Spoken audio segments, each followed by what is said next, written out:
Humihingi ng paliwanag ang Department of Transportation sa pamunan ng NLEX kung bakit hindi sila dapat parusahan kaugnay sa sumabit na truck sa Marilao, Bulacan.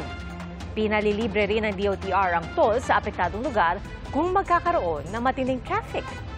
Saksi si Joseph Moro. Ang aksidenteng ito kahapon sa Marilao Interchange Bridge na nagresulta sa pagkamatay ng isa at pagkasugat ng 6 na iba pa. Ramdam ang epekto hanggang kanina. Alas 3:30 ng madaling araw, mabagal ang trapiko sa northbound lane ng NLEX sa Marilao, Bulacan dahil sa isinaranggit ng lane sa ilalim ng tulay. Binuksan ito alas 7 na ng umaga. Nang madaanan ko magtatanghali kanina, hindi na pinapalusot ang mga truck sa may kawayan. Ibinaba na rin sa 4.27 meters ang vertical clearance sa toll booth na nakaapekto sa ilang motorista. Dati po kasi yan, nakakalusot po yan dyan. Saan nandaan yan? Sa ano na po, Marilao na po. Marilao din. O, palabas po ng Makato. Hindi na nga namin sir alam kung saan kami dadaan eh. Kaya nakabarega na kami dito. Kabahala nga po eh. Noon nang sinabi ng driver na na-aksidenteng truck, hindi niya akalaing sasabit pala siya. Yung chassis na yan, hindi ko po yung sarili. Bali, ibang chassis ang gamit ko ngayon eh.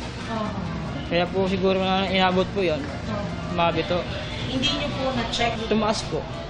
Pero sabi ng pamunuan ng NLEX, sadyang iniwasan ng truck ang kanilang mga enforcer at dumaan sa may kawayan, Bulacan. Nalingat lang po yung tao po natin iwansya doon.